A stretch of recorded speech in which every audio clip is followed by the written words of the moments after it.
আমাৰ লাইফত আমাৰ এনে কিছুমান ফ্ৰেণ্ড আছে যিবিলাকৰ লগত থাকিলে আমি পাপ বেছিকৈ কৰোঁ বা সেই লগৰবিলাকৰ লগত থাকিলে আমি আমাৰ পাপ বহুত কিছুমান পাপ কৰোঁ। এই বিষয়ে বাইবেলত কি লিখা আছে? সেই বাইবেলত লিখা আছে যে মত্তিকা সুসমাচাৰ অধ্যায় 5 वचन संख्या 29 पर 30 लगे।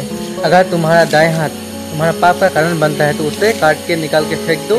अच्छा यही है कि तुम्हारा एक अंग नाश हो लेकिन पूरा अंग रहते हुए तुम नरक में प्रवेश ना करो। अगर तुम्हारा दाएं हाथ तुम्हारा पाप का कारण बनता है तो उसे निकाल के फेंक दो।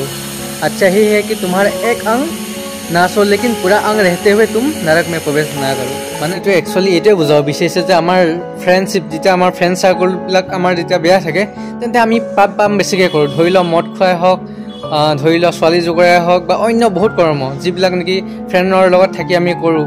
কিন্তু সেইবিলাকৰ কাৰণে এই বাণীটো দিয়া হৈছে যেতিয়া নেকি আমি সেই ফ্ৰেণ্ডছবিলাক বা বন্ধু বান্ধৱবিলাক আমাৰ লাইফৰ পৰা উলিয়াই দিবলৈ গৈছে, সেইবিলাকৰ পৰা দূৰত থাকিব গৈছে, ছেপাৰেটকৈ থাকিবলৈ আমাৰ এই বাণীটোৱে আমাক শিকাইছে যে যেতিয়া নেকি আমি ফ্ৰেণ্ড চাৰ্কলটো যদি আমাৰ কম থাকে তেন্তে আমাৰ কি হয় কেতিয়াবা হেল্প অলপ কম থাকে। কিন্তু ঠিক আছে লাগিলে তোমাৰ হেল্প কমকৈ পোৱা কামত, কিন্তু তুমি নৰকত যাব নালাগে সেইবিলাক ফ্ৰেণ্ডৰ কাৰণে বা সেইবিলাক লগৰ বন্ধুৰ কাৰণে।